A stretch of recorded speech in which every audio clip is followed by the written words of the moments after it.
자, 오늘의 주제는 이겁니다. 월권대 목리.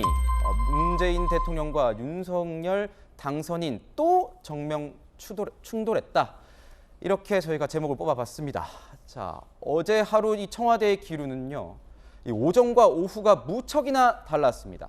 오전에는 기대와 함께 협조의 의사를 밝혔던 청와대였는데 문 대통령이 오후에 이 NSC 주재를 하고 난 이후에는 갑자기 상황이 급변했습니다. 직접 들어보겠습니다.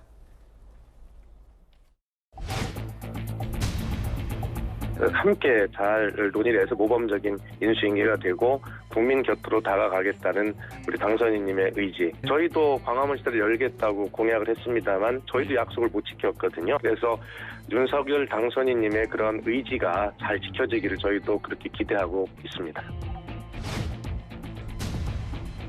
무리한 면이 있어 보입니다. 특히 한반도 안보 위기가 고조되고 있어 어느 때보다 안보 역량의 결집이 필요한 정부 교체기에 안보 공백과 혼란을 초래할 수 있다는 우려를 충분히 살펴볼 필요가 있고 임기가 끝나는 마지막 날 밤 12시까지 국가 안보와 군 통수는 현 정부와 현 대통령의 내려놓을 수 없는 책무입니다. 네, 이 군 통수권 안보 공백을 얘기하고 나섰습니다. 청와대가 용산 이전을 반대하고 나섰지만 윤 당선인 측은 전혀 물러서지 않고 있습니다. 당선인의 어떤 배수의 진이라고 해야 할까요? 무조건 약속은 지킨다는 입장이죠. 다시 한번 그 내용을 강조를 했는데 김은혜 대변인의 이야기 듣고 가겠습니다. 안타깝습니다. 문재인 대통령이 가장 대표적인 정권 인수인계 업무의 필수 사항에 대해서 협조를 거부하신다면 강제할 방법이 없습니다. 윤 당선인은 통이동에서 정부 출범 직후부터 바로 조치할 시급한 민생 문제와 국정 과제를 처리해 나갈 것입니다. 그리고 5월 10일 0시부로 청와대 완전 개방 약속을 반드시 이행하겠습니다. 네, 인사권 때문에 첫 회동 결렬이 되면서 첫 번째 정면 충돌이 있었는데 당선되자마자 벌써 두 번째 정면 충돌입니다. 이 청와대 측의 오전 기류가 좀 달라졌다 이렇게 저희가 오전 기류가 좀 달라졌다 이렇게 말씀드렸는데 오전과 오후가 좀 달라졌습니다. 그 사이에는 문재인 대통령이 주재한 NSC 회의가 있었고요. 도대체 어떤 내용이 나왔기 때문에 좀 달라진 겁니까? 그러니까 그런 게 있는 것 같습니다. 지금 청와대가 지금 상당히 좀 난처한 입장이죠. 왜 그러냐면은 한편으로는 정권 2학기에 정권 인수인계 업무가 원활하게 진행이 돼서 차기 행정부가 별 탈 없이 이제 출범을 할 수 있도록 청와대가 이제 협조를 해야 되는 측면이 있는 것인데. 네. 근데 지금 그동안 이제 윤석열 당선인이 당선이 되고 난 뒤에 진행 과정들을 보게 되면 사실은 이제 가장 먼저 문재인 대통령과 만나서 정권 인수인계 업무가 제대로 진행될 수 있도록 협의를 좀 해야 되는데 선거가 끝나자마자 바로 이명박 대통령 사면 이야기가 나왔습니다. 네. 이명박 대통령의 사면 이야기는 두 분이 만나서 이야기를 하면 되는데 언론에 먼저 이제 공개를 하면서 마치 이명박 대통령 사면을 기정사실화하면서 청와대와 이제 협의 없이 일방적으로 진행되는 것에 대한 불편함이 있었던 것이죠. 그리고 나온 것이 광화문 대통령이 되겠다라고 공약을 했음에도 불구하고 그 공약을 바로 파기를 하고 공약에도 없었던 느닷없이 이제 용산 국방부 청사로 대통령 집무실을 이전하겠다. 이게 또 나온 겁니다. 이것은 전적으로 청와대와 인수위 사이에 아주 깊은 논의와 협의를 거쳐서 나와야 될 사안인데 네. 이것도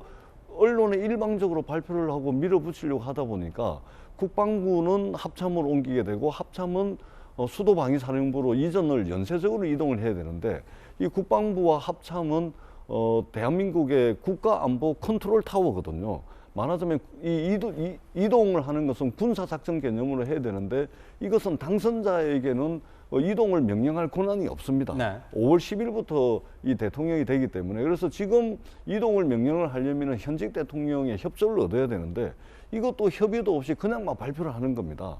5월 10일 날 현재 청와대를 국민들께 돌려드리겠다라고 말씀을 하시는데 그러면 아무리 늦어도 4월 말까지는 지금 청와대 사람들이 다 비워줘야 5월 10일 그나마 국민들이 그렇죠. 개방을 할 수 있는 것이죠. 네. 그렇기 때문에 이게 사전에 좀 만나서 해야 될 일을 일방적으로 발표하고 밀어붙이다 보니까 이게 지금 안 되는 겁니다. 이런 굉장히 난처한 상황, 이것을 지금 청와대가 5선과 5가 좀 입장이 바뀌는 그런 이제 과정에 있었던 것이 아닌가. 지금이라도 좀 만나서 차기 정부가 좀 제대로 출범할 수 있도록 서로 협조를 하고 그렇게 하는 것이 국민들에 대한 도리가 아닐까.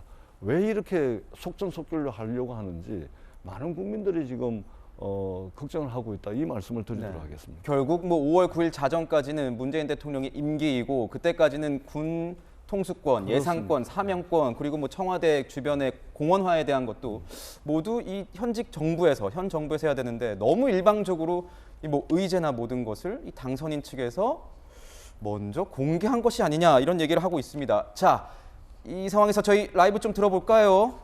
자, 김은혜 당선인 그래서 대변인이 새 정부는 브리핑을 하겠습니다. 헌법과 법률에 따라 국민으로부터 위임받은 권한을 나라와 국민을 위해서 잘 쓸 수 있도록 노력하겠습니다. 저는 어떤 일이든 현실적 난관은 있기 마련이라고 생각합니다. 국정과 정치 영역은 더 그렇습니다. 늘 딜레마 속에서 난관을 극복할 방안을 고심하고 함께 수기해서 결단을 내리는 과정에 이르게 되죠. 그러나 난관을 이유로 꼭 해야 할 개혁을 우회하거나 미래의 국민 부담으로 남겨두지는 않을 것입니다. 오늘 윤석열 당선인은 인수위원회 간사들을 만나서 앞으로 간사들과 더 자주 소통하고 민생 문제를 당선인이 직접 챙기게 될 것입니다. 현장에서 국민 목소리를 더 자주 경청하고 또 경청하겠습니다. 예, 이제 질문 받겠습니다. 네. 마이크를 저쪽으로 갖다 주실 수 있으실까요? 죄송해요, 멀리 뛰시게 해서. 안녕하세요. 안녕하십니까, 한국경제TV 문성필입니다. 안녕하세요, 문 네. 기자님. 그저께 그 용산 이전 발표를 하셨을 때 네. 국무회의 상정을 이야기하시면서 네네네. 실무 간 협의가 이루어졌냐라는 질문에 네네네. 공식화했을 때는 실무 간 협의가 어느 정도 이루어진 것으로 볼 수 있다고 이야기를 하셨는데 네네네. 어제 청와대 브리핑 결과를 보고 네. 이게 실무 간 협의가 이루어졌는데 청와대 브리핑이 그렇게 나온 건지 아니면 애초에 협의가 제대로 이루어지지 않았는지 궁금합니다. 네. 저희가 없는 말을 드리지는 않죠. 더더군다나 앞으로 5년의 국정을 책임지고 운영하는 주체로서 있는 그대로 말씀을 드리는 게 당연한 거죠. 그래서 기재부나 아니면 행안부나 이분들과의 절차를 상의하고 그리고 그 합당한 그 결과를 받아들이기까지, 즉 그 안에 올라가는 안까지 저희가 상호 조율과 소통이 이루어졌던 것으로 들었습니다. 그런데 저는 오늘 여기서 시시비비를 가리고 싶지 않습니다. 이미 제가 이때까지 했던 브리핑은 사실에 근거해서 말씀드리는 거니까요. 왜냐하면 어제 아침에 제가 청와대 수석님의 발언을 들었습니다.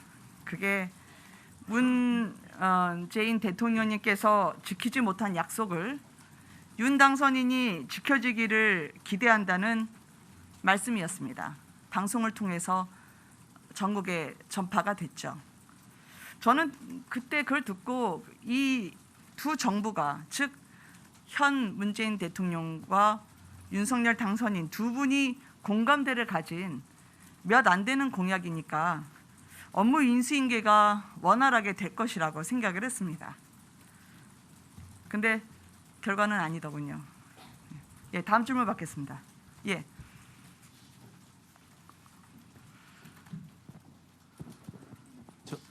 이대한경제 주영민 기자입니다. 네, 방금 안녕하세요. 그 박수성님 말씀을 하셨는데 오늘 라디오 방송과 인터뷰에서 방금 전에 이제 얘기하신 게 어쨌든 자기네들은 목리를 부리고 있는 건 아니고 기존의 실무적인 협의가 그렇게 많지 않았었던 걸로 알고 있다.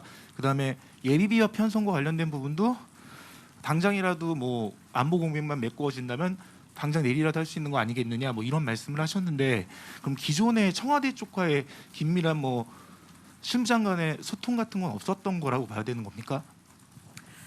이렇게 말씀드리고 싶습니다. 현 청와대가 통화라는 그 각 부처에 계신 분들과의 의견 조율을 사전에 진행을 했고요. 그리고 청와대에서 원하시는 뜻이 무엇인지는 저희에게 별도로 전달을 해주신다면 잘 수기해 보도록 하겠습니다.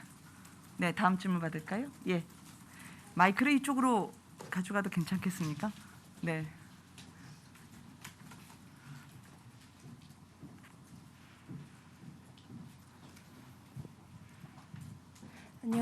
안녕하세요. 저 네. 뉴스앤뉴스 김하빈 기자라고 네, 합니다. 안녕하세요, 김 기자님. 다름 아니라 이번에 여론조사에서 보면 네. 용산 이전이 전 연령대에서 반대가 좀 앞서는 것으로 나왔고 그래서 국민 통합과 의견을 들으신다고 하셨는데 이 절차가 좀 부진했던 게 아니냐 하는 질문을 하나 드리고 싶고요. 네네네. 또 하나는 아까 사전 모두 발언에서 저희는 일하고 싶습니다. 일할 수 있게 도와주십시오라는 그 발언의 뭐 대상이 어떤 분일지 좀 특정을 해서 말씀해 주실 수 있는지요. 특정을 해서 얘기하면 이 자리에 오지 않죠. 국민 여러분들께 말씀드리고 예, 저희의 의지를 표명한 겁니다. 그리고 여론조사 말씀을 하셔서 여러 의견 그리고 주시는 다양한 경로에서 소중하게 건네주시는 말씀들을 잘 새겨듣고 있습니다.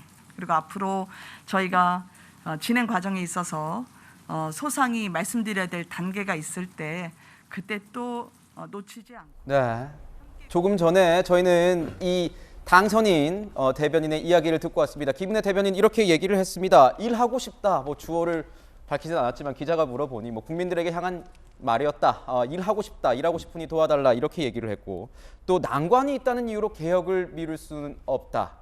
아마 청와대를 향해 얘기한 내용이 아닐까 싶습니다. 또 이 없는 이야기를 우리가 하진 않는다. 우리 사전에 이 정부 부처들과 이 집무실 이전 관련해서 이야기를 나눈 바가 있다. 이렇게 밝혔고요. 또 시시비비, 이 지금의 청와대와 시시비비를 가리지 않겠다. 이런 식으로 얘기를 하고 있습니다.